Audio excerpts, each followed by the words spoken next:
Bienvenue à Apéro Sexo, animé par André et Rosie. Vous écoutez un podcast où nous vous invitons à explorer la sexualité sous ses différents angles à travers nos anecdotes, connaissances et nos expériences. On est deux meilleures amies qui veulent rendre accessibles les connaissances qu'on a acquises à travers notre bac en sexo. Ultimement, on veut détabouiser le sujet parce que la sexualité, c'est une sphère aussi importante que les autres.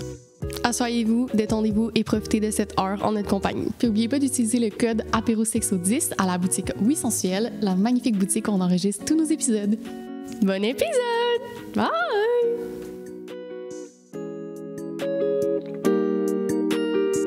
Coucou! Bonsoir! Oui, on a le même outfit. C'est vraiment le deuxième épisode du jour. Oui, là, on enregistre plusieurs épisodes parfois. Oui, c'est ça. Fait qu'il faut être conscient et consciente. Ouais, voilà. Merci. Merci. Aujourd'hui, c'est un épisode un peu plus... J'ai déjà envie de pleurer. Ça part mal. T'as les yeux pleins d'eau. Ouais! C'est un épisode un peu plus intime. Ouais. Où on se dévoile sur les violences sexuelles qu'on a vécues. Ouais. Puis on fait un peu genre la... Ben, en fait, on parle de la réalité en tant que femme dans cette société. Puis on veut commencer avec un trigger warning parce qu'on va parler de trucs... Fait que j'ai écrit un petit content warning, une mise en garde, en gros, sur quoi va aborder l'épisode. Puis après, on va parler de pourquoi on fait cet épisode-là. Oui. C'est quoi notre volonté en faisant ça. Absolument. Fait que c'est ça. C'est pour avertir du sujet sensible de l'épisode parce qu'aujourd'hui, on va aborder des sujets qui sont non seulement difficiles, mais qui peuvent être traumatisants ou retraumatisants pour des gens qui l'ont déjà vécu. Pour les personnes qui sont sensibles à ces sujets-là, que vous l'ayez vécu ou pas. Fait qu'on va parler de coercition sexuelle, d'harcèlement sexuel, d'harcèlement de rue, d'agression sexuelle, puis de domination masculine, je pense, de manière générale. Comme tu dis, avec la condition féminine. Fait qu'on vous invite à faire pause à tout moment durant l'épisode si jamais les sujets qu'on aborde remontent trop d'émotions. On vous invite aussi à tout simplement ne pas l'écouter si vous savez déjà que c'est pas un épisode pour vous. Sachez qu'en description d'épisode, on va mettre des ressources puis on va les nommer à la fin de l'épisode si on a du temps. Fait que des lignes d'écoute, des sites internet, des organismes. Puis ce genre de discussion donne souvent envie aux personnes de speak up, de partager leur expérience. Fait qu'hésitez pas à nous envoyer des messages, ça va nous faire plaisir de les recevoir, ou de contacter les professionnels qui sont spécialisés là-dedans à travers les ressources qu'on va mettre dans la description de l'épisode notamment. N'hésitez pas à nous écrire, comme on est des personnes qui peuvent vous écouter, puis on se rend disponible pour vous. Le but de l'épisode, c'est de, conscientiser parce qu'on va parler de la réalité que les femmes peuvent vivre, de ventiler, de faire écouter nos histoires, puis d'éduquer aussi, notamment sur le parcours de justice qui est présent par rapport aux victimes d'agressions sexuelles. Fait que c'est aussi, tu sais, un sujet qui est tellement omniprésent dans les discussions entre femmes, comme on se parlait, puis je souhaite beaucoup que genre des hommes nous écoutent aujourd'hui parce que c'est pas le genre de réalité qu'ils peuvent vivre, ou du moins ça va être différent. Fait que c'est juste pour pouvoir partager ce qu'on a vécu, puis permettre d'éduquer à travers notre vécu. Non, c'est ça. Mais comme tu dis, c'est genre des discussions qui vont vraiment rassembler beaucoup les femmes. Là, genre c'est un sujet de bonding, vraiment. C'est triste à dire, mais genre le harcèlement qu'on vit, les agressions qu'on vit, c'est tellement présent dans les discussions entre femmes. Puis je trouve ça, j'allais dire cool, c'est pas le mot, mais je trouve ça important qu'on donne accès aux auditeurs qui n'ont pas cette réalité-là à ces discussions-là. Oui, parce que c'est, comme tu dis, c'est pas que c'est positif, mais c'est un sujet qui nous permet de se rassembler puis de relate. Ouais. Genre, tu parles d'une réalité puis tu sens que l'autre personne, juste parce que c'est une femme, est plus capable de te comprendre que si c'est un homme. Ouais. Fait que, comme tu dis, c'est pas cool, mais ça fait du bien, des fois, de sentir qu'on peut en parler. Puis c'est pas... Je pense qu'on est rendu aussi au point où on est capable d'en parler, qu'on est prête à en parler. Ouais. Puis, dépendamment de vous êtes où dans votre parcours, tu sais, peut-être que aussi de nous écouter, ça va vous faire du bien, puis vous allez pouvoir relate à nos histoires. Mais comme André a dit, si vous vous sentez pas prêt et prête, vous pouvez aussi quitter l'épisode, l'écouter plus tard, ou c'est peu peut-être importe. De l'écouter avec quelqu'un, peut-être l'écouter avec une amie, avec un ami, avec son chum, peu importe. Peut-être que ça peut comme offrir une personne sécuritaire à qui l'écouter. Mais on va vraiment parler de nos expériences personnelles. Fait que on parle de nous, c'est comme si on avait une discussion autour d'un verre chez Rosie un jeudi soir. Là, genre, c'est vraiment ça. C'est des discussions qu'on a comme assez fréquemment, puis de manière super banale. Oui. Je vais juste préciser avant de commencer que c'est pas un épisode de dénonciation. Il y aura pas de nom, il y a des détails dans les histoires qui vont être changés. Oui, parce qu'il y a des... On en parlera plus tard, mais il y a des détails qui vont être changés aussi par genre le système de justice dans lequel on vit, quand t'es pas rendu dans un certain point dans ta dénonciation, tu peux pas parler de certains détails. Fait qu'il y a des détails qui vont être changés aussi par rapport à ça. Fait que on va pas parler aussi au nom de toutes les femmes. On va parler de nos expériences. Ouais. Oui, des fois, on peut généraliser que c'est des expériences qu'on vit en tant que femme, sauf qu'on va parler de notre vécu à nous aujourd'hui. Ouais. Fait que... Est-ce que tu veux commencer? On s'est dit qu'on allait commencer l'épisode en parlant de notre premier souvenir d'harcèlement ou d'agression ou de peu importe comportement déplacé à caractère sexuel à notre égard. Notre plus vieux souvenir. Mm-hmm. Tu veux-tu commencer? Vas-y. OK. Je devais avoir 11 ou 12 ans. Là, c'est de ce que je me souviens. Là. Puis, je marchais pour m'en aller chez nous. On revenait du parc avec une amie. Puis, je sais pas si ça va se reconnaître, là, mais on revenait du parc puis on allait marcher jusque chez nous. Puis c'est comme, genre, un samedi après-midi, on vient du parc, il y a des enfants qui jouent, c'est très familial, genre des terrains de soccer et tout, genre c'est plein soleil, tout le monde va bien. Puis on marche sur le trottoir, il y a une voiture qui s'arrête à côté de nous. Et je me rappelle encore du modèle de voiture. Genre, j'avais essayé de retenir la plaque, je me rappelle qu'il y avait un H dedans. Genre, c'est fou les souvenirs que je retiens, là.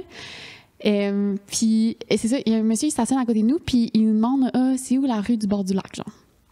Fait que là, moi, je commence à lui répondre. Je dis « Ah, ben vous allez tout droit, puis après, ben vous tournez à droite. » non. Puis là, mon amie, elle me dit « André, réponds pas. » Puis la voiture part, et la dernière chose que je vois, c'est une éclaboussure de sperme dans le rétroviseur. Puis mon amie, qui était un petit peu plus grande que moi à l'époque, elle voyait de l'intérieur de la voiture qui était en train de se masturber et qui était à 2 secondes de l'éjaculation. Fait que la première éjaculation que j'ai vue de ma vie, c'était ce contexte-là. Puis je me rappelle qu'on en riait, genre on était comme « Ah, mais voyons, genre le monde s'en nommé bizarre. » Puis on n'avait pas comme pris en considération l'envergure de qu'est-ce qui venait de se passer. Genre on était tellement jeunes, on comprenait pas c'était quoi. Puis on était rentrés chez nous, j'avais dit à ma mère, comme un peu en riant, genre « Yo, même, check qu'est-ce qui vient de se passer. » Puis c'était comme la panique. « Ah, mais André, il faut que tu prennes la plaque de voiture, faut qu'on fasse quelque chose, genre, si jamais tu recroises cette voiture-là. » Puis là, c'était comme un gros speech de panique, puis j'imagine même pas c'est quoi le sentiment que tu as en tant que mère d'entendre ça de ta fille de 11 ans, là. Ouais. Puis, tu sais, premièrement, je suis désolée, t'as vécu ça. On va se le dire souvent dans l'épisode. Oui, je pense. Mais, tu sais, quand t'en parles comme... Puis, connaissant André, que sa mémoire serait en poisson rouge, que tu te rappelles de des détails comme ça, à quel point ça t'a marqué. Puis que... Ah, je pourrais le reconnaître dans la rue, là. Exact. Puis qu'à ce moment-là, c'est peut-être aussi un mécanisme de défense, comme c'est drôle, mais ton esprit puis ton corps a été marqué de ça, puis tu t'en rappelles, tu sais, encore aujourd'hui, comme littéralement 10 ans plus tard. Ah, mais je me sentais pas, genre sur le moment, j'étais comme, il y a de quoi qui va pas, mais même sans l'avoir vu, tu sais, comme, je me rappelle que mon ami me donnait des coups de coude, puis j'étais comme, mais qu'est-ce qui se passe? Puis genre, je sentais un stress, mais comme je savais pas pourquoi. Ouais. Là, clairement, genre, mon corps a parlé, il a comme prédit ce qui allait se passer, là, c'est fou. Ouais. Puis avant de parler de ma première expérience, je veux, parce que ça ouvre à ça un peu, genre, au harcèlement de rue, genre, ce qui peut... Parce que oui, il y a genre ce que tu vis de façon interpersonnelle comme agression sexuelle, puis c'est tout le temps à ça qu'on pense, mais les violences sexuelles que tu peux vivre en tant que femme qui se promènent dans la rue, juste comme André puis moi, quand on parlait puis on préparait l'épisode, on disait à quel point juste les saisons, la façon dont tu t'habilles... Oh, mon Dieu! Genre, l'été, c'est une saison qui est plus dangereuse pour nous. Tu t'exposes à plus de violences sexuelles parce que... Vas-y. Ben, j'allais dire que toutes les saisons sont différentes sont dangereuses pour différentes façons. L'été, pour l'habillement. L'habillement, puis c'est ça, c'est comme en fait, tu dois penser à comment tu vas t'habiller. Puis tu sais, comme on parlait, genre, peu importe la chaleur, c'est comme... Avec André, quand on préparait l'épisode, je disais comme, l'autre fois, j'ai mis une camisole, j'ai fait 2 coins de rue à Montréal sur le plateau. Ouais. Puis il y a 2 hommes qui m'ont passé des commentaires. C'était genre la semaine passée. Là. Oui. Comme, c'est fou. Genre, la façon dont tu t'habilles, j'en ai déjà parlé dans un autre épisode à quel point je suis pas à l'aise d'aller en habillement de sport à l'épicerie. Ouais. Puis, tu sais, tu me disais aussi à quel point même la personne n'a pas besoin de dire quelque chose, puis tu te sens agressé par son regard. Mon Dieu, juste les yeux, on le sait tellement.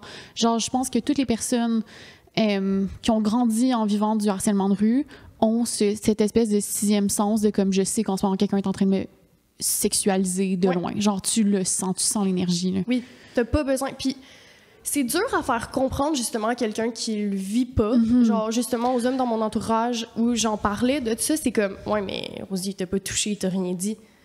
Puis ouais, ils vont dire genre mais il devait être dans l'une. Je suis comme non. Puis je me rappelle une fois qu'on avait pris le métro ensemble que t'étais comme Rosie, je suis pas bien, genre le monsieur regarde comment il nous regarde, puis c'est une façon de regarder, mais c'est tellement sexuel que tu te sens agressé, que tu te sens pas à ta place, que, comme tu dis, tu te sens sexualisé. Genre, la personne est en train de te déshabiller dans sa tête. Exactement. Fait que c'est pas... Genre, ce que je veux dire, c'est que le sentiment que tu te sens pas bien puis inconfortable, il est valide genre, peu importe, puis la personne n'a pas besoin de t'avoir passé un commentaire, de t'avoir touché pour te sentir dans cette position-là. Puis ça m'a pris du temps comme le comprendre parce que, justement, genre, je me suis beaucoup questionnée pourquoi je suis pas à l'aise de faire telle affaire.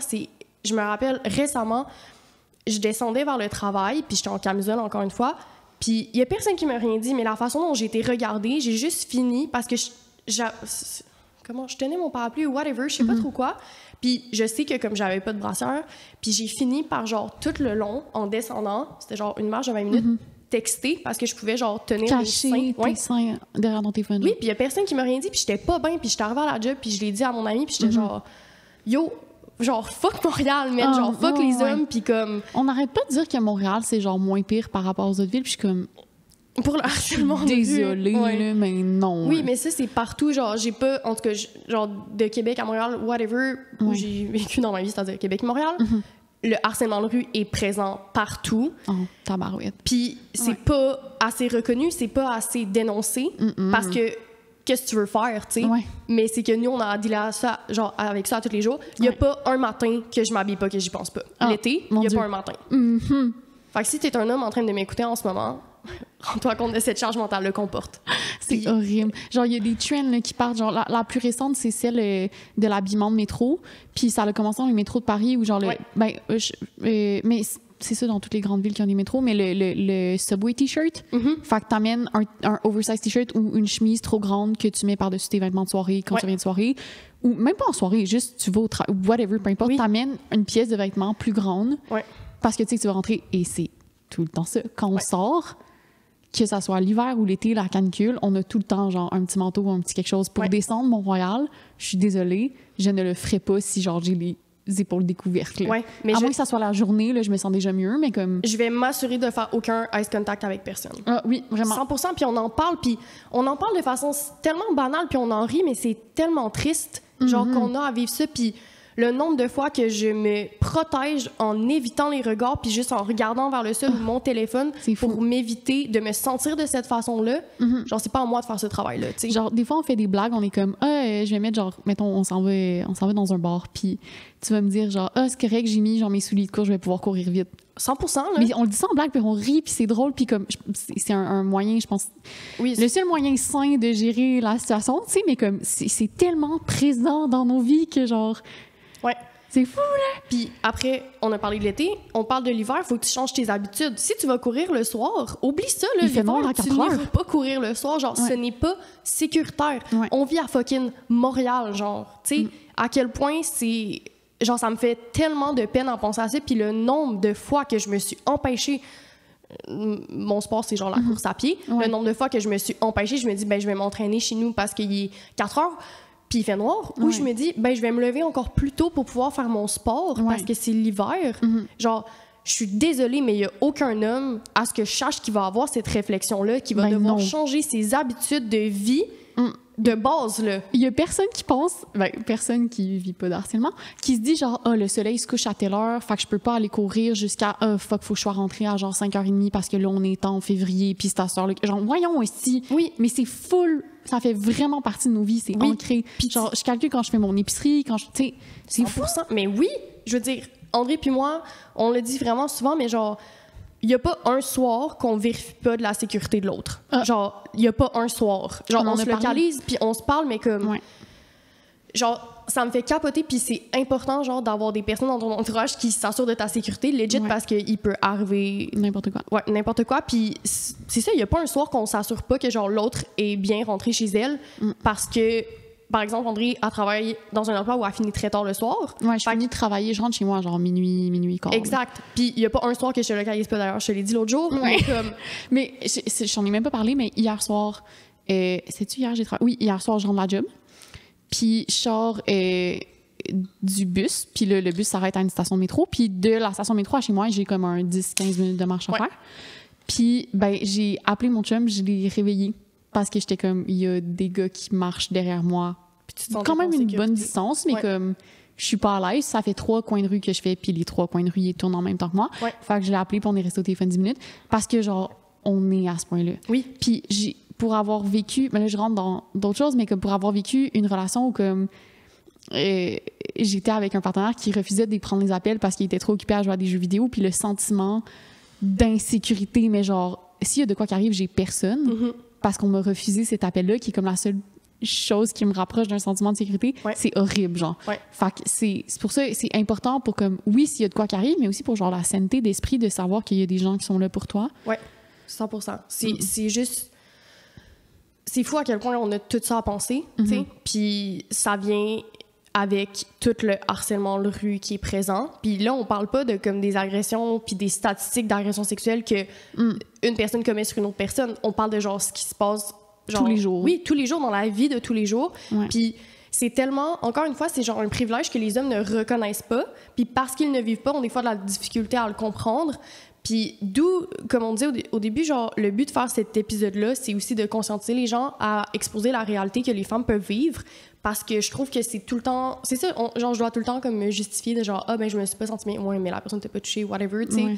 Puis c'est une charge mentale énorme. Ouais. Juste pour se protéger son intégrité physique et psychologique. Tu voulais-tu parler de ton premier souvenir? Bien sûr.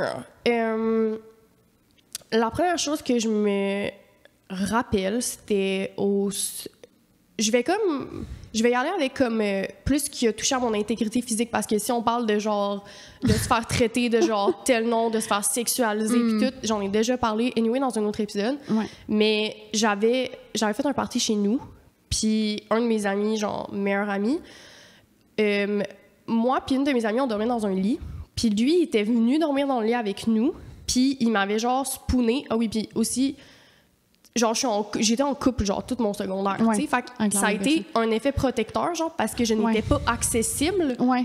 Tu comprends ce que je veux dire? Puis fait qu'on dirait que ça m'était comme jamais arrivé, sauf que mes amies filles ça leur était arrivé avant. Mais ce que j'allais dire, c'est que c'est ça, il s'est mis en cuillère derrière moi, puis il a commencé à genre me toucher les seins, puis ça m'a pris 10 minutes à me sortir de là parce que j'étais complètement figée, puis j'étais incapable de bouger, puis je me rappelle très bien cette soirée-là, je portais un romper, fait que ça veut dire genre le haut est attaché avec ton bas. Ouais. Puis je me suis dit c'était pas une coïncidence parce qu'il a essayé de comme glisser sa main dans mes culottes, mais genre c'était inaccessible par l'habillement que je portais. Puis ça a été genre Rosie, t'as réussi à te protéger, puis je me rappelle là, cette nuit-là là, genre je dormais puis j'étais comme oh mon Dieu, je me suis sauvée, puis Par la façon dont t'es habillée. oui, puis je me suis dit aussi une calisse de chance que j'ai été capable de sortir de là, sauf que ça m'a pris 10 minutes à m'en sortir, tu sais. Puis ça, c'est la première chose. Puis c'est ça, c'était un de mes amis. Fait que c'est pas tout le temps des inconnus. Ça, c'est un autre gros mythe. C'est la majorité du temps, c'est des personnes qu'on connaît. Oui, des personnes De qu'on notre connaît, entourage. que ce soit des partenaires, que ce soit des amis, que ce soit des connaissances. Deuxième chose, c'est un peu ça qui est arrivé, mais avec une autre personne. Fait qu'encore une fois, des attouchements. Puis c'est comme... aussi, c'est très, très difficile parce que c'est des personnes qui... C'était mes meilleurs amis, fait qu'ils me tenaient tellement à cœur. Ouais. Puis toutes mes amies comme vivaient un peu ça, puis quand ça arrive à quelqu'un d'autre, t'as tellement plus d'empathie. Fait qu'à un moment donné, il y a eu comme... C'est ça, je pense que c'est un truc de mon groupe d'amis, on dirait que c'était comme presque banalisé, là. Ouais. C'est genre, je dis ça, puis je vomis dans ma bouche, là. Ouais. Mais Non, mais comme- tu m'en avais parlé que comme ça arrivait quand même souvent. C'est ça. Puis ça m'a pris vraiment du temps à être capable de me dire que je me respecte assez pour plus me faire... Genre, de plus être entourée de ces personnes-là. C'est difficile quand c'est des amis parce que genre tu Ah, mais je les aimais tellement fort, Oui. tu sais. Puis ça m'a pris beaucoup d'années à les pardonner. Ouais. Je pense que je suis rendue là.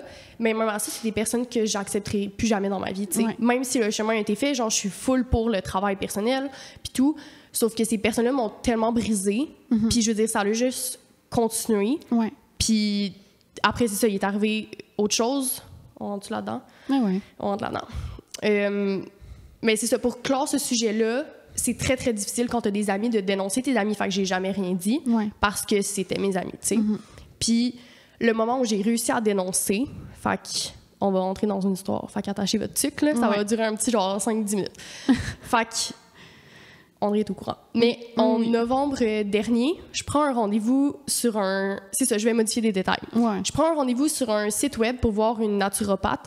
Puis ça a le rapport dans l'histoire, fait que je vais le mentionner, mais j'ai le côlon irritable, OK? Fait que IBS, pour le monde qui ne savent pas, vous pouvez aller voir sur Internet, mais en gros, c'est genre quelqu'un qui a des problèmes de digestion. Fait que depuis, ça fait genre 6 ans que j'ai ça, tu sais. Fait que, en gros, genre constipation, diarrhée, mal de ventre, bloating, ça fait partie de ma vie. Fait que je prends un rendez-vous pour voir une naturopathe justement pour aborder ce sujet-là. Donc, je prends un rendez-vous en novembre-ish, puis j'ai essayé de déplacer le rendez-vous puis de l'annuler parce que j'avais un feeling, genre, que comme, non, tu sais, il y a comme de quoi, puis ils m'ont dit, ah, c'est pas remboursable, non, puis j'étais comme, OK, whatever. Fait que je me rends à la dite clinique qui est à Montréal, puis encore une fois, je vais enlever des détails, mais oui, c'est à Montréal, ça, je vous le confirme. Fait que je me rends à la dite clinique, j'ai mon rendez-vous avec cette dite femme, et on parle, puis tout, puis à un moment donné, elle me dit juste comme « Hey, t'as l'air vraiment tendu, je vais appeler notre massothérapeute de la clinique, genre j'aimerais ça qu'il te masse, tu sais. Puis elle m'a pas laissé le choix de dire oui ou non, puis elle m'a dit « Tu sais, on te l'offre. » Fait que je suis comme « OK. » Je dis rien, puis je suis comme déjà, je suis pas bien. Genre, cet endroit-là ne me fait pas sentir bien, tu sais. Mais en tant que femme, on apprend beaucoup à genre refouler puis à être comme, garde, c'est toi le problème, tu sais. Fait que j'étais comme. Mais en même temps, tu le sais tellement. On est comme. C'est fucking contradictoire parce que on apprend à être hyper sensible à son environnement. Fait que tu sais exactement quand il y a quelque chose qui cloche puis c'est quoi qui cloche. Mais on est tellement conditionné à du people pleasing. Puis j'ai fait un post là-dessus récemment qui est crissement. Genre, les gens ont tellement relate sur le fait que, comme, on est tellement conditionné à faire du people pleasing qu'on refoule les signaux d'alerte qu'on a aussi vraiment. Exact. Fait on est comme, OK, ben je vais juste comme les cacher. Puis Exactement. Fait que là, la femme appelle quelqu'un au téléphone, puis il parlait pas français, puis il parlait pas anglais. Fait que je comprends pas la conversation. Mais je comprends qu'elle demande à quelqu'un de venir ici me masser. Mais comme moi, j'ai pas dit oui, là. J'ai pas dit non, parce que aussi, people pleasing, j'étais comme, OK. Fait que là, elle me dit, genre, va te préparer dans l'autre salle. Là, elle me donne une robe de chambre, et comme, va te préparer. Puis ensuite, tu iras à la porte en face de où j'étais. Fait que là, je suis dans le corridor, je vois la porte, puis it's weird. Genre, c'est pas massothérapeute vibe pantoute. Genre, il y a une douche dans le coin. Puis tu sais, les tables, genre, de massothérapeute qui a un trou pour ta tête, tu sais, il y en a pas, genre. Fait que je suis comme, c'est vraiment bizarre, mais comme je me sens pas bien. Dans la clinique, genre, aussi, ce que je prends en compte, c'est qu'il y a lui, ce monsieur-là, puis l'autre dame, c'est tout. Fait que je suis comme, je peux pas partir, genre, tu sais, je me sens pas bien, puis tout. Fait que là, je finis par rentrer dans la pièce, puis là, il me dit, genre, tu peux te déshabiller. Encore une fois, comme, on se comprend mal, parce que lui, français, c'est pas sa langue première, puis on se comprend juste mal, mais il est comme, rentre dans la salle, déshabille-toi, whatever. Fait que comme d'habitude, tu sais, je garde mes petites culottes, mais genre, j'enlève toutes. Je me couche, genre, sur le ventre, mais encore une fois, il n'y a pas de trou pour la tête. Fait que je suis juste fucking pas bien avec le cou tourné, mais déjà, je suis pas bien pantoute, puis mon feeling était vrai. Fait que je rentrais pas dans les détails, mais cette personne-là m'a agressée, tu sais. Puis j'ai réussi à m'en sortir parce que ce rendez-vous-là n'était pas prévu. Ben, en fait, j'ai réussi à me sortir de la situation à un certain moment, genre, parce que ce rendez-vous n'était pas prévu. Fait que j'étais comme... André, elle me regarde avec les yeux pleins d'eau.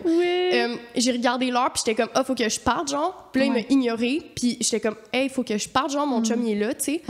Fait que là, j'ai réussi à sortir de la salle après que tout ça soit arrivé, puis que ça m'a pris 45 minutes à sortir de la salle pour prononcer un mot. Parce que, genre, ce que tu m'expliquais, c'est que t'étais sur la table, puis t'étais comme... qu'il faut que je dise ça, oui, c'est ça. Puis tu pensais à toutes les manières de le dire qui te mettraient le moins normal. Et puis le plus en sécurité, parce que je me suis dit, s'il sent mon mal, genre, s'il sent que, genre... peur. Ben, ma peur, exactement, il va faire quoi, tu sais? Puis j'ai vraiment senti que j'aurais pu être, genre... C'est quoi le mot, là? Genre, quand... Pas être kidnappé, mais comme, tu sais, qui t'enferme, puis genre, qui te laisse pas partir. Séquestré. Séquestré, exactement. Puis, fait que c'est ce sentiment-là, fait que j'étais comme, comment me sortir de cette situation-là, mais sans me mettre en danger, tu sais. Fait que c'est ça, je dis, hey, mon chum est là, whatever. Genre, j'essaie de prononcer des mots qui, genre, mon corps était figé, complètement tremblant. Anyway, je réussis à, comme, sortir de cette première pièce. Je vais dans la deuxième pièce, je me rhabille, je m'en vais à l'accueil, tu sais. Puis là, comme, ça a bien été. Puis je suis comme, oui, ça a bien été. Puis là, comme, est-ce que tu veux laisser un pourboire? Puis je suis comme, désolé, j'ai pas d'argent comptant. Je calisse mon camp de là. Je shake de tout mon être. André, c'est la première personne à qui j'ai écrit. J'ai comme tout raconté. J'étais genre... en tout cas, j'ai tout raconté.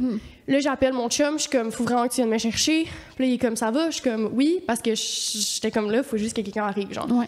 Ça a été les 5 minutes les plus longues de ma vie. Juste attendre que, genre, il arrive. Puis j'ai marché plus loin, puis je me suis cachée, tu sais, parce que j'étais comme, j'ai peur qu'il me...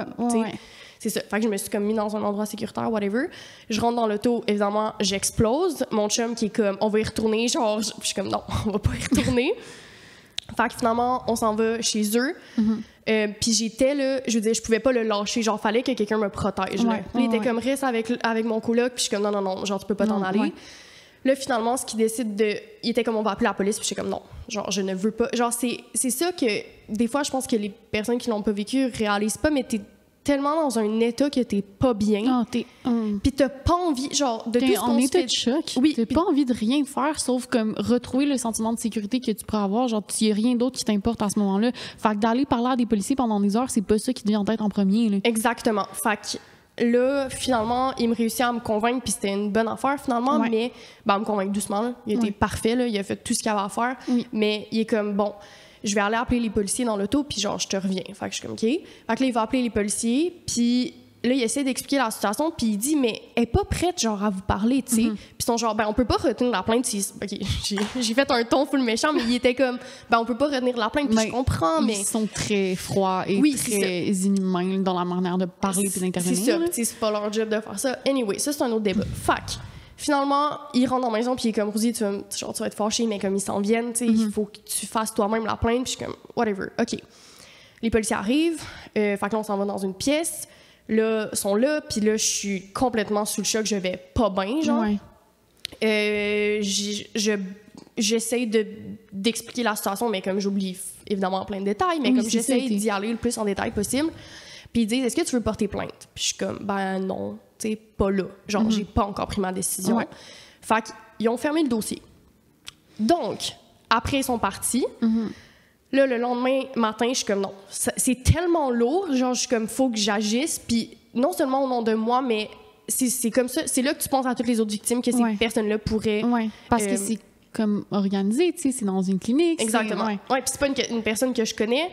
Même à ça, je suis genre full dans l'empathie, puis je me sens mal pour cette personne-là. Whatever.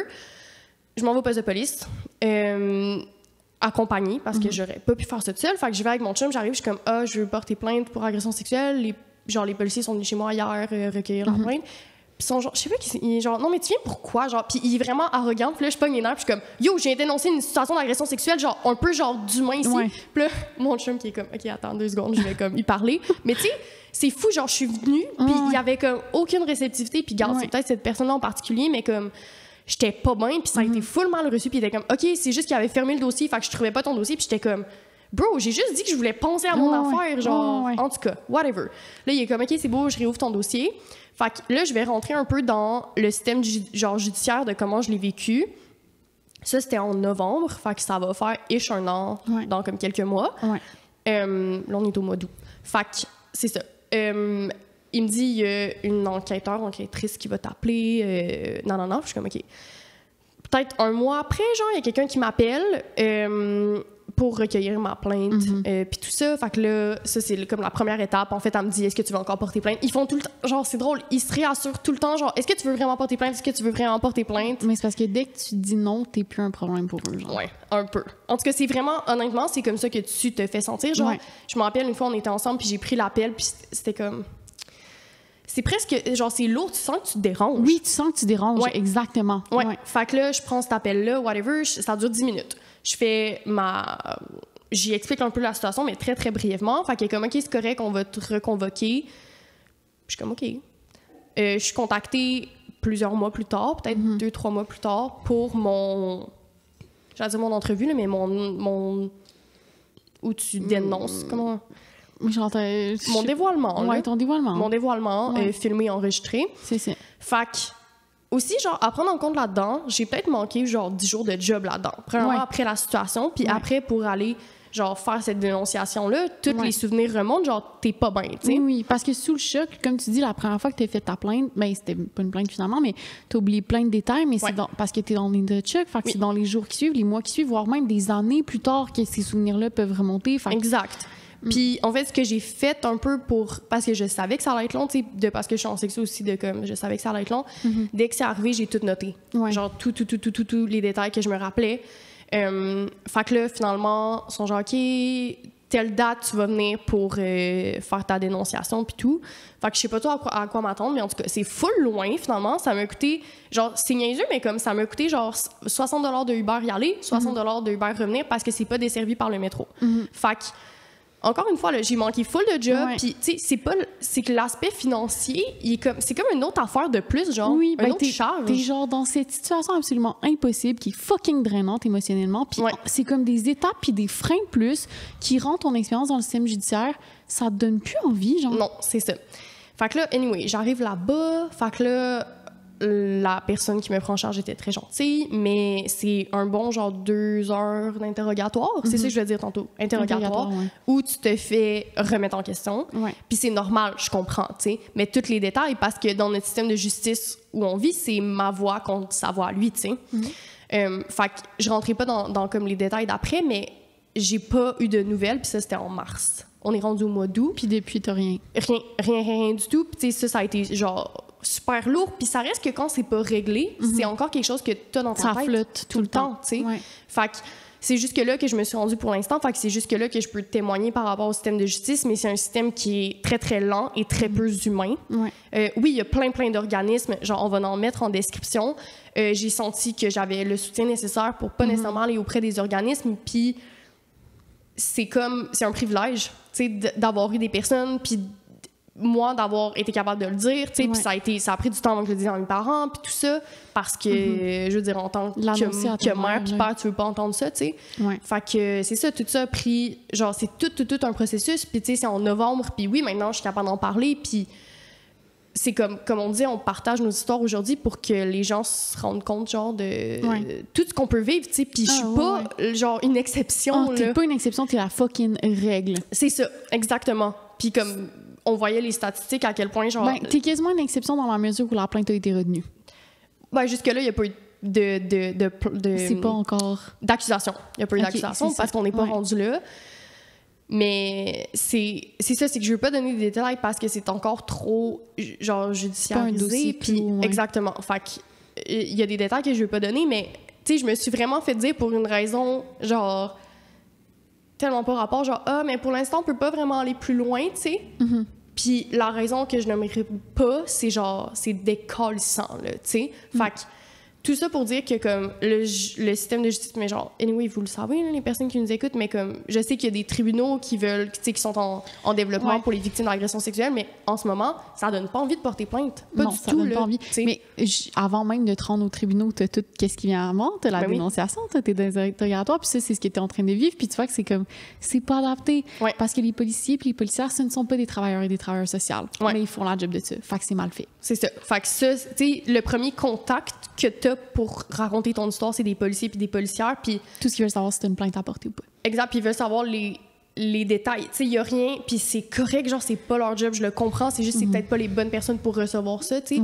Puis il y a aussi, tu sais, beaucoup de statistiques, genre, si tu veux retenir ta plainte, c'est comme mieux de le faire le plus tôt possible, tu sais. Fait que t'as comme cette pression-là de le faire rapidement, puis moi, d'être un peu au courant du système, j'étais comme, Chris, faudrait que je le fasse comme demain, tu sais. Est-ce que je suis prête à le faire demain? Non, mais comme le système me pousse à le faire le plus rapidement possible pour que des accusations soient possiblement portées. Mais même à ça, on n'est pas rendu là. Je veux dire, justement, quand on étudiait sur les victimes d'agressions sexuelles, les agressions sexuelles, les plaintes qui sont portées, genre, si tu veux sortir ta petite pyramide, mais comme... oui, j'ai pas les chiffres exacts, mais en gros, c'est comme... On le voit un peu en pyramide, OK? Fait que vous regardez une pyramide à l'endroit, là, fait que la base est plus large que le haut. Puis t'as comme le nombre d'agressions sexuelles qui vont être déclarées par des sondages. Fait que juste des sondages, c'est pas des plaintes, c'est pas quoi que ce soit, c'est des sondages anonymes qui sont recensés par genre statistiques gouvernementales, qui va être un taux absolument énorme. Là, je me rappelle la figure, mais c'était comme on était genre dans les 700 000 dans ce sondage-là de 2015. Puis après, t'as le nombre de plaintes. Fait que de ces personnes-là, le nombre de plaintes qui vont être apportées. De ça, donc fait que vous voyez la pyramide qui diminue de plus en plus vers le top. Tu auras le nombre d'agressions sexuelles qui va être déclaré à la police. De ça, le nombre d'inculpations. De ça diminue encore. Imaginez le top de la pyramide qui arrive. Les poursuites. Et de ça, le haut, que je pense que Rosie s'est rappelé de la statistique, mais c'était genre un 4%. Oui. De condamnation. Puis là, ça compte même pas la tranche de pyramide la plus basse, qui sont les agressions sexuelles, qui sont même pas reportées dans les sondages. Ben oui, exactement. Puis je veux dire, si on parle des statistiques, genre vous le savez, mais comme une femme sur 3 va être victime d'agressions sexuelles. Oui, ça, j'ai les chiffres. Donc, ça, c'est un recensement de Statistique Canada. Mais la prévalence chez les adultes, puis ça, c'est une prévalence mondiale. Fait que c'est pas Statistique Canada, excuse-moi. Ça, c'est une autre donnée pour les enfants. Il y a vraiment de problème. La prévalence mondiale pour les agressions sexuelles, c'est 30% des femmes puis 8% des hommes. 30%, c'est à peu près une femme sur 3 qui a eu une agression sexuelle dans sa vie à partir de l'âge de 15 ans. Puis c'est des taux qui sont stables depuis 1999. Fait que depuis 1999, ça change pas, ces statistiques-là. À l'enfance, c'est recensement de Statistique Canada. T'as une fille sur 5, puis un garçon sur 10. Encore une fois, à prendre en compte que c'est ce qui est rapporté, c'est ce qui est rapporté. Dévoilé, parce que le nombre d'agressions sexuelles, de violences sexuelles, d'harcèlement, de coercition qui est pas rapporté, c'est énorme. Pourquoi? Parce que la majorité des personnes qui vont les commettre, c'est des personnes qui sont proches de toi. C'est ça. Puis là, les statistiques que je sors, c'est une forme de violence sexuelle qui est l'agression. Mais comme tu viens d'en nommer plein, il y a la coercition, il y a le harcèlement, coercition reproductive, il y en a plein. Fait que ça, tout ça se retrouve sous le parapluie des violences sexuelles qui sont très larges. Puis là, on a juste des statistiques sur les agressions sexuelles. Fait que vous imaginez pas le nombre de personnes qui vivent des violences sexuelles au quotidien. Fait que c'est juste, tu sais, pour mettre en perspective à quel point c'est présent, puis que les femmes, puis tu sais, on en parle aussi comme les hommes vivent des violences sexuelles qui peuvent être différentes, qui peuvent être vécues différemment, mais comme de prendre en... Puis tu sais, quand on parle du sexisme, ben c'est aussi, ça inclut ça aussi, tu sais, toutes les... Comme on disait tantôt, c'est pas normal que les femmes relate sur la façon dont sont agressées, la façon dont sont harcelées, la façon dont ils vivent du coercition, oui. Ouais, tu sais, c'est comme... Mais c'est la réalité. Mais c'est sneaky, genre, c'est à travers les discussions avec les femmes de ma vie, genre de mon entourage, qu'on réalise à quel point il y en a. Genre, la coercition, je l'avais appris de manière théorique, je sais c'est quoi, genre la définition des témoignages, mais en discutant avec, genre, mes amis, puis ma soeur, puis ma mère, puis des femmes de ma vie, que j'étais comme, oh non, la coercition, j'en ai vécu, puis en tabarnak, là. De genre me faire convaincre pendant des mois et des mois et des mois qu'il faut absolument que j'essaie l'anal parce qu'on est jeune, parce qu'on doit l'essayer, parce que c'est le moment de le faire, alors que je dis non pendant des mois, c'est la coercition. Puis de finir par le faire sous la pression, ce n'est pas un oui consentant. Et ça, c'est tout, tu sais, quand on parle de ça, c'est aussi tout le chantage émotif qui vient avec ça dans les relations qui est tellement présent. Puis tu passes pour la mauvaise personne parce que tu n'offres pas à ton partenaire ce cadeau de sexualité. Cette expérience, puis tout. Fait que tu deviens genre la méchante bonne femme. Oui, exact. Puis ça va aussi, tu sais, moi, quand j'ai pris conscience de ça, c'est quand je me suis rendu compte que j'avais déjà fait ça, tu sais, à un de mes partenaires, d'essayer de comme... Tu sais, toi, t'as envie de sexualité, puis t'essaies de convaincre l'autre, puis comme tu fais presque sentir mal la personne de pas avoir de sexualité avec toi, puis à quel point comme c'est pas correct, tu sais, puis que c'est tellement... C'est comme normalisé. Ben oui, vraiment.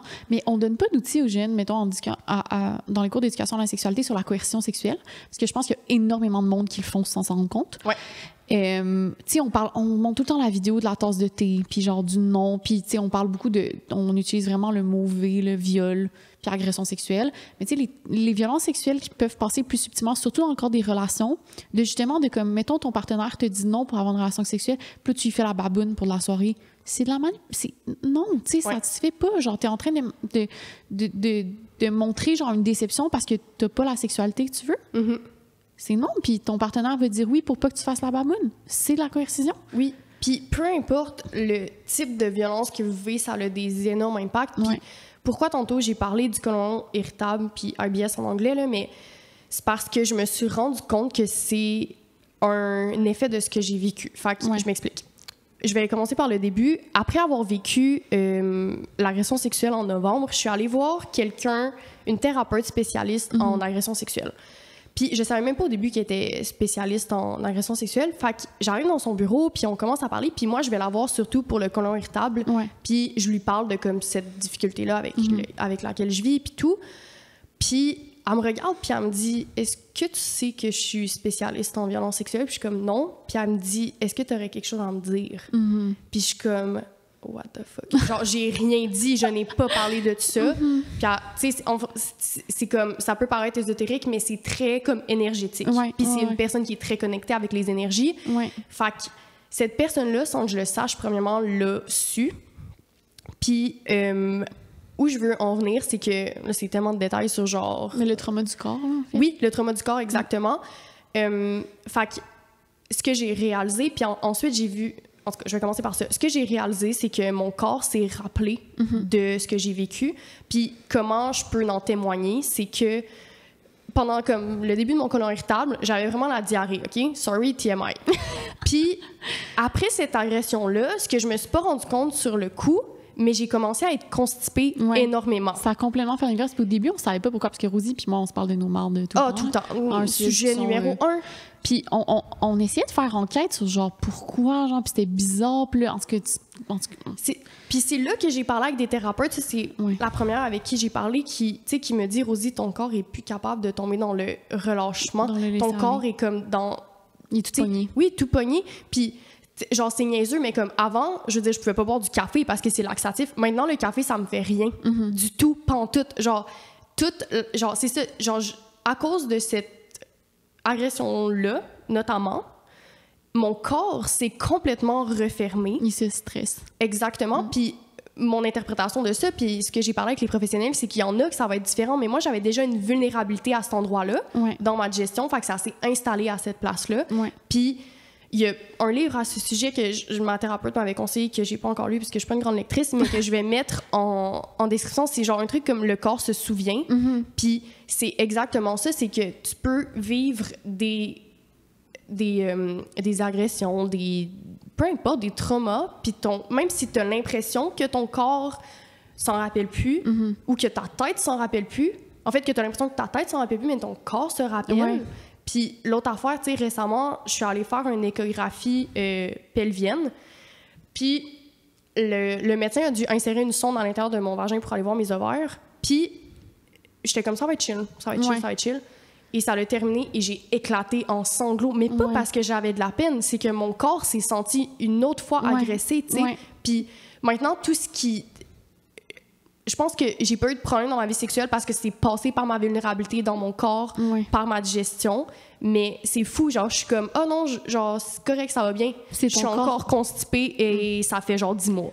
C'est ton corps qui le processe au lieu de ta tête. Exactement. Puis moi, ça s'est installé là. Ça peut être différent pour chaque personne. Mais c'est fou de se rendre compte de ça. Puis je veux dire, j'en ai parlé avec plusieurs personnes, puis ça a été le constat de genre, non seulement des médecins, mon ostéopathe, mon médecin, 2 thérapeutes que j'ai vus, comme c'est fou à quel point le corps se souvient, le corps se rappelle, puis de faire attention à ces signaux-là, parce que, d'être attentif à son corps. Les professionnels, ils sont... Il y a beaucoup de témoignages, mettons, de personnes qui, je sais pas, ils se sont fait agripper l'épaule et qui ont des douleurs aux épaules pour des années à venir.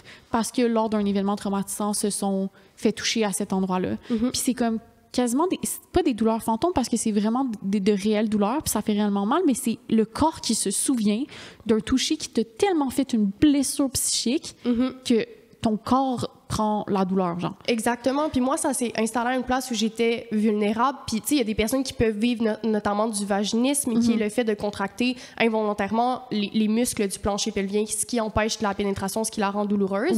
Tu sais, ce qui est comme une association qui, tu sais, qu'on a l'impression, ça fait du sens. C'est la personne a été victime d'agression sexuelle, va avoir... justement, le corps va se rappeler et il va réagir de cette façon-là. Mais c'est que c'est pas toujours ça, tu sais. Puis quand c'est pas comme linéaire, puis ça fait genre A plus... Non, ça fait 1 plus 1 égale... Anyway, égale 2. Ben, ça a été comme un cheminement beaucoup plus long de mon côté à comprendre, tu sais, pourquoi. Puis c'est vraiment à partir de ce moment-là, tu sais. Puis c'est à partir de ce moment-là que j'ai réalisé que à quel point, même si je pensais que c'était correct, ben que mon corps était pas du tout remis de cette situation-là, tu sais. Puis comme j'ai dit, ça fait des mois et des mois, puis je suis encore au même stade que genre jour 1 et ça va pas mieux, tu sais, même pas de 1%. Fait que c'est fou à quel point comme on a l'impression des fois, tu sais, en fait, à quel point notre inconscient est fort. Ben oui, oh mon Dieu, tellement. Fait que cette personne-là qui m'a causé oui, genre un traumatisme dans ma vie sexuelle puis une agression sexuelle, ben cette personne-là, puis je lui en veux pour ça, a complètement chamboulé ma vie, mon intégrité physique, ma relation avec mon corps, comme j'en parlais avec André, comme ma relation avec mon corps était déjà fragile, mais là, c'est comme un autre niveau. Autre niveau, puis c'est pour ça que je lui en veux, tu sais, parce que c'est un événement qui, tu sais, je sais, c'est pas banal, c'est pas ça que je veux dire, mais c'est que, OK, c'est un nombre de temps, cet événement est fini, l'agression est terminée, mais comme les nombres de séquelles, les traces que ça laisse, puis c'est pas parce que tu as une agression sexuelle avec pénétration que les séquelles sont, tu sais, plus fortes ou moins fortes. Tu sais, en fait, il y a aucune agression sexuelle qui devrait être hiérarchisée, puis t'as pas à pas te sentir valide de te sentir d'une certaine façon parce que, il y a pas eu de pénétration ou whatever, comme... C'est full important parce que les personnes vont le vivre différemment. Tu sais, quelqu'un peut avoir vécu quelque chose qui peut paraître, entre guillemets, au nom de la loi, parce que les agressions sexuelles sont, dans le code criminel, considérées comme des voies de fait, qui peut paraître plus grave, tu sais, parce qu'ils sont vraiment hiérarchisés de cette façon-là, mais avoir des séquelles moins grandes et inversement. Fait que je pense que mon message, c'est d'être attentif aussi à son corps, puis aux signaux, exactement, puis de s'écouter. Parce que c'est fou. Comme moi, quand j'ai comme fait ce lien-là, puis c'était comme dans les derniers mois, en voyant des gens, j'ai réalisé à quel point, en fait, mon corps n'en était pas remis. C'est fou, là. Et mon inconscient non plus, tu sais. Est-ce que, parce que là, clairement, moi, mettons, de mon côté, c'est vraiment des séquelles de comportementales, genre, que je vais avoir. Fait comme plus au niveau de comme comment je me comporte en public ou dans la rue ou des trucs comme ça. Est-ce que t'en as un petit peu des trucs que, genre, mettons, t'as vécu, je sais pas, un harcèlement de rue, puis là, ça que le corps absorbe, mais nos comportements aussi, là, puis genre la manière dont les réflexes qu'on va avoir. Ben, tu sais, déjà, j'avais de la misère avec la sexualisation de mon corps, comme j'en ai déjà parlé, puis les agressions passées. Puis plus que t'en vis, plus que tu te protèges. Donc, puis là, ça peut venir par... je m'habille plus, tu sais, je mets plus de couches, je m'assure qu'on voit pas mes formes. Ouais, tu disais dans un épisode, tu mettrais jamais des leggings à l'épicerie. Exactement. Fait que justement, j'essaie de protéger le plus possible mon corps de comme la possibilité d'un regard, d'un commentaire, puis tout. Sauf que il y a un autre côté de moi qui veut être capable de vivre, tu sais, puis de passer par-dessus, puis de pouvoir mettre des camisoles. Fait il y a comme cette dualité-là avec laquelle je vis. Est-ce que je me protège? Ou est-ce que je m'expose potentiellement à des commentaires, mais je me permets de m'habiller comme je veux? Mais oui, c'est une question que je me pose à chaque fois que je cours pas beaucoup, mais je cours de temps en temps. Puis j'ai pas genre de montre là, pour voir mon temps ou quoi que ce soit. J'ai juste mon téléphone, tu sais. Mais j'ai pas de poche genre sur mes habits de sport. Fait que c'est comme, est-ce que je prends la décision d'aller courir avec mon téléphone parce que je veux voir comme le temps de course que je fais, puis je veux écouter ma musique. Mais des fois, j'ai envie de courir sans mon ciel dans mes mains parce que c'est gros, c'est chiant, c'est gossant. 100%. Puis je suis comme... Ben, c'est ça ou j'ai pas de ressources si j'ai besoin d'aide, genre? Exactement. C'est comme tout le temps, c'est une charge mentale, comme on disait un peu en début d'épisode, qui est quotidienne. Tout le temps. Fait que, oui, quand t'as vécu des agressions ou même quand t'en as pas vécu, en tant que femme, il faut tout le temps se dire qu'il faut se protéger, tu sais. Fait que moi, oublie ça, maintenant, voir des spécialistes, là, les background checks que je fais. Avant d'aller voir un professionnel de la santé? Ben oui, évidemment. Tu t'informes sur les gens, Oui, parce que moi, j'ai pris un rendez-vous avec une naturopathe et un massothérapeute, puis je mets tout ça en guillemets parce que ce n'était peut-être pas la réalité, mais ces personnes-là vont... Tu sais, tout est dans... En fait, c'est que, tu sais, moi, je me suis fait comme entourlouper ou whatever, mais comme maintenant, la confiance que j'ai envers les gens... Évidemment que genre... Zéro. Exactement. Fait que les professionnels que je vois maintenant, c'est comme... Je m'assure de... Je vais lire toutes les reviews là, sur Google. Là. Oublie ça, là. Oublie ça. C'est terminé, tu sais. Puis ça, c'est quelque chose que je porte, tu sais, parce que, je veux dire, on a tous besoin de voir du monde. Les médecins, là, je veux dire, les médecins, je leur fais plus confiance pantoute. Puis mon médecin de famille... Dans un autre épisode, on a parlé de... Ouais, en tout cas, à un moment donné, mes seins avaient genre grossi parce que j'avais pris la pilule du lendemain. Fait que j'ai fait une mammographie, puis j'étais allée voir mon médecin, puis il a dû genre palper mes seins. Puis ça m'a pris du temps de prendre ce rendez-vous-là parce que je le savais. Tu savais ce que tu devais... Je savais à quoi j'allais m'exposer. Puis comme, parce que ce toucher-là a déjà été genre sexualisé puis une agression, j'avais extrêmement peur. Puis finalement, tu sais, ça a bien été, puis tout ça. Mais à quel point j'étais pas bien, puis si ce n'était pas arrivé, ça aurait pas été, tu sais, je l'aurais pas vécu de la même façon. Fait que c'est fou comme il y a beaucoup de décisions qui vont qui vont impacter tes comportements ou tes réflexes. Exactement. C'est ça. Moi, c'est les... Genre, j'ai tout le temps comme un objet... Mettons, partout où je me promène, je sais que j'ai un objet... En fait, comment je pourrais l'expliquer?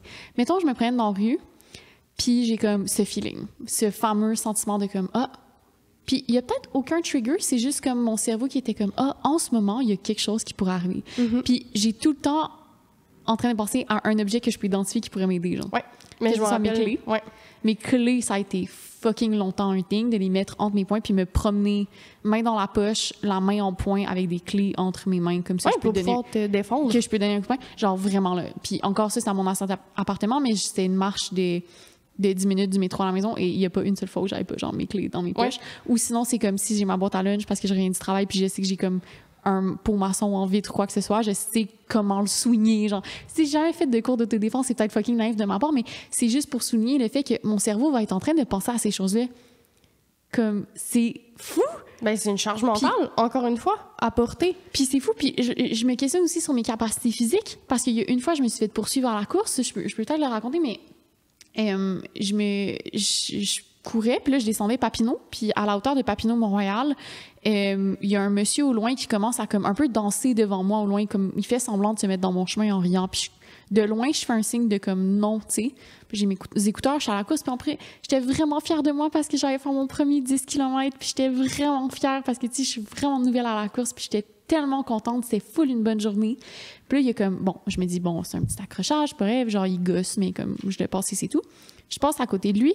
Il me tape l'épaule avec la sienne. Puis là, je suis comme, OK, juste comme, il fait son esti de gossant, là, c'est pas grave. Je continue à courir, je traverse Mont-Royal. Puis là, je me dirige vers le parc La Fontaine. Et j'entends quelqu'un dans la rue qui dit « Hey, lâche-la! » Puis là, je me retourne pour voir qu'est-ce qui se passe et il sprint derrière moi à la course. Puis là, je suis comme « Bon, ben, tabarnak! » Fait que là, je commence à sprinter aussi. Puis je pense que le truc que j'aurais dû faire, c'est rester parce que Montréal était piéton. Il y avait vraiment beaucoup de gens pour m'aider à ce moment-là, mais c'était comme, c'est fight or flight, là. Genre, j'ai pas réfléchi une seconde. Et j'ai jamais couru vite de même de ma vie. J'ai encore les statistiques de cette course-là dans mon téléphone et ça n'a aucun calice de bon sens comment je cours vite là-dessus. Puis il m'a poursuivi pendant comme peut-être une minute, genre une bonne minute. Ce qui, ça paraît peut-être pas beaucoup, mais c'est fucking long, genre, quand tu cours. Mais c'est... Puis t'en es check, genre, c'est vraiment long. Ben, c'est énorme. Il y a quelqu'un qui court après toi, tu sais, puis c'est pas, genre... Tu sais, tu racontes cette histoire-là, puis à quel point on l'a revu après passer, genre, sur Internet, comme... Ce n'est pas une exception, man. Genre... non, vraiment pas. Puis je me rappelle la colère que j'ai ressentie de juste... Tabarnak, je veux aller juste faire un jogging. Juste faire un jogging... C'est tout. Puis ça, je peux pas me le permettre. Je peux juste pas. Ouais.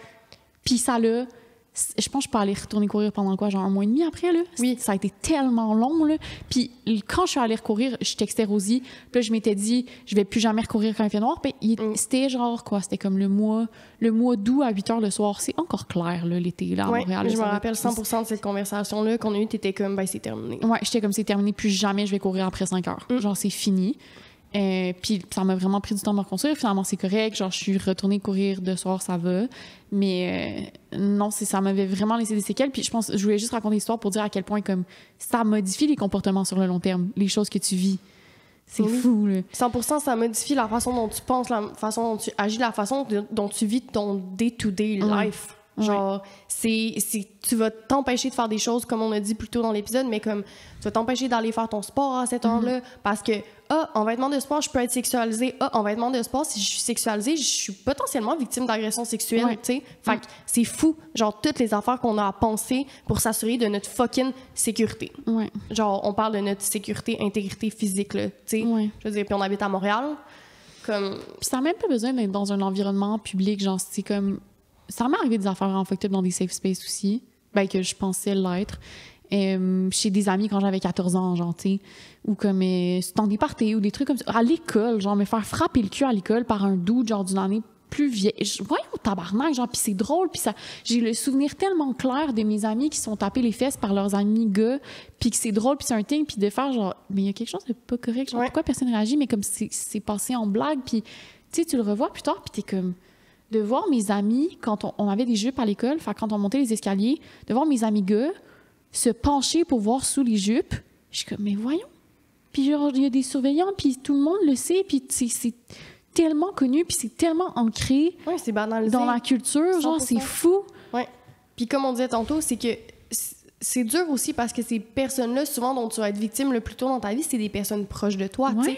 Puis autant comme les victimes d'enfants d'agression sexuelle, c'est ça aussi. Fait que c'est dur d'avoir premièrement des statistiques, mais de le voir comme quelque chose de négatif. Tu sais, comme tu dis, tu sais qu'il y a quelque chose, mais t'es pas capable de mettre le doigt dessus parce que cette personne-là, entre guillemets, veut ton bien. T'es comme, mais cette personne-là, c'est mon ami, tu sais. Ah, mon Dieu, mais tellement, tu sais, je parlais de coercition tantôt, genre, dans le cadre de ma relation, j'étais comme, ben, tu sais, ces arguments font du sens, c'est comme, on est jeune, c'est le temps d'essayer des affaires, mais, tu sais, ça me tente pas, mais comme, tu sais, puis là, c'est comme, ben, tu sais, il voudrait pas mon mal, genre, il veut mon bien, tu sais, c'est correct, puis comme, au final, t'es genre, mais non, là. Ouais, puis t'as de la misère à voir ces personnes-là comme des personnes qui commettent des agressions, du harcèlement, de la coercition, parce que c'est des personnes que t'aimes, que t'as l'impression qu'ils te respectent, qu'ils veulent ton bien, puis ils te font subir ces situations-là. Fait que c'est très, très difficile, comme on dit, quand on est jeune, surtout, tu sais, moi, ça m'a pris un gros cheminement, là. Puis j'ai juste été capable de le reconnaître quand mes amis se confiaient à moi sur le même groupe d'amis, puis d'être comme, OK, non. T'es capable de le voir quand c'est quelqu'un d'autre qui te le raconte, tu sais. Oui, vraiment. Fait que quand mes amis ont commencé à le vivre, à un moment donné, c'était juste comme... Non, ça ne fonctionne pas. Ces personnes-là ne font plus partie de ma vie. Mais ça l'a pris 8 ans, je pense, avant qu'on dise quelque chose, tu sais.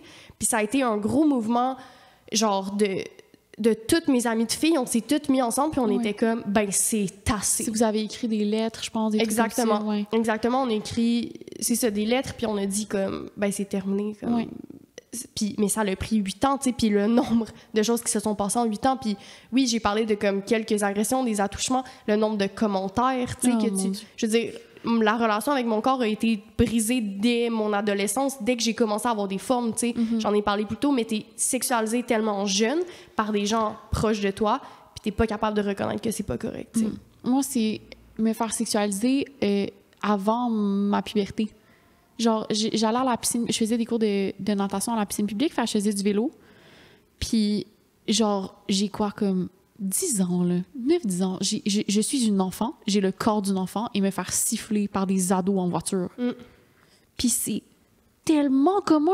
J'en parle avec des amis de filles, puis c'est une expérience qui est tellement commune de comme, hey, je me suis fait plus 4 calls quand j'étais pré-ado. Puis d'avoir cette réalisation-là, t'es genre, mais what the fuck?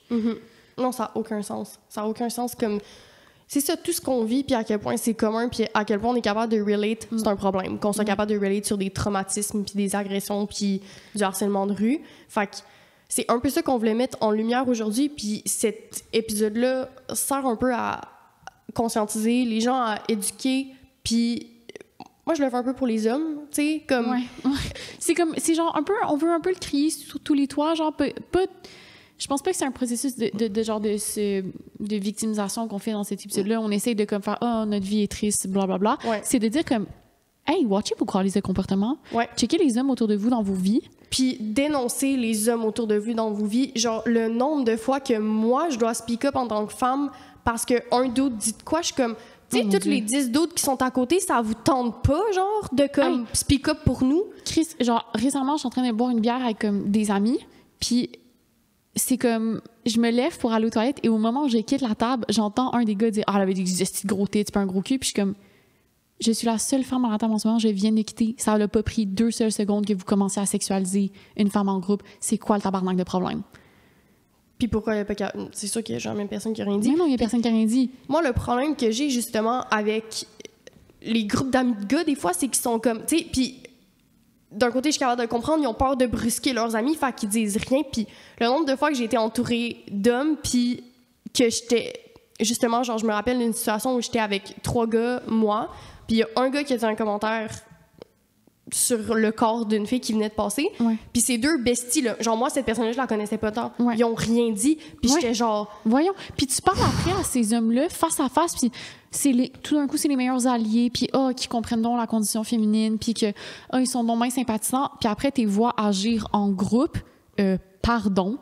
Fait que vivez le malaise pour nous, parce que nous, on est tannés peut-être d'essayer d'éduquer puis de raconter de comment qu'on vit ça puis que c'est pas correct. Fait qu'en tant qu'allié, ben essayez d'être capable de dénoncer vos amis puis genre des call-outs quand il y a des commentaires comme ça. C'est fucking malheureux, mais je sais pertinemment que la voix qu'un homme peut avoir dans un groupe d'amis va peser vraiment plus lourd que la voix. Le nombre de fois que j'ai call-out des amis, mettons, de secondaire qui faisaient des commentaires par rapport, puis que ma voix a été ridiculisée parce que c'est la voix d'une femme, parce que je suis inférieure puis mon opinion n'a pas de fucking importance, versus quand c'est un homme du groupe d'amis qui speak up, c'est fou l'effet que ça a. Tout d'un coup, tout le monde est silencieux.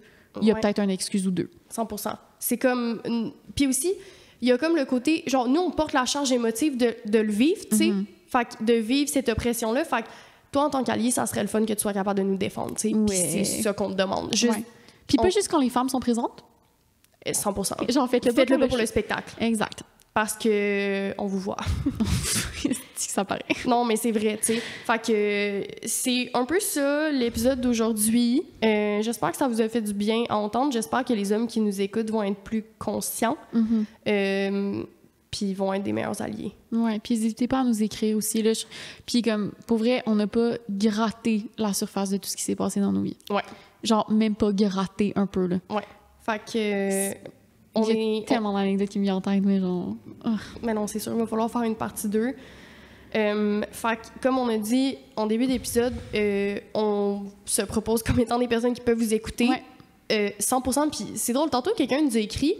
Puis, tu sais, on a répondu, puis... Oui, puis il était comme... Ou elle était comme... Ah, je savais même pas que vous alliez me répondre. Oui, comme, la personne a dit, je m'attendais même pas à une réponse, puis je suis comme, mais oui, c'est sûr! Oui, mais c'est genre, c'est un peu ça notre travail, genre... En fait, le travail qu'on offre de vous écouter puis de vous conseiller. Genre, quand on dit, genre, vous pouvez nous écrire, c'est pas des blagues, là. C'est pas genre, des blagues, Je veux dire, on va être les premières à vous appeler, puis genre... On a envie de discuter avec vous, envoyez-nous des messages vocaux, on va vous répondre par message vocal, genre, il y a pas comme, tu sais... Oui.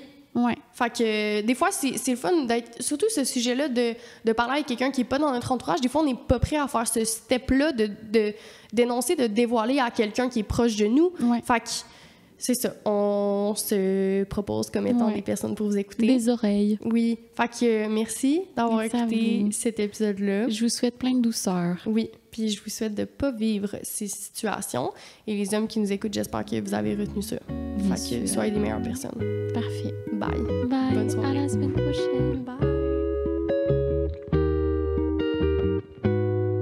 En guise de conclusion, on retient à remercier toutes les personnes qui ont participé à la création du projet. Marie-Ève Ouellette, illustratrice, tatoueuse et designer graphique pour notre magnifique logo, Guillaume Cadieux au montage, Frédéric Tagvorian pour notre musique et Godefroy Bossery pour la photo de podcast. Finalement, Suzanne Dufresne, qui est la propriétaire de la boutique Oui Sensuel et aussi notre partenaire. On a un code promo en collaboration, Apéro Sexo 10 pour tous vos achats en boutique et en ligne.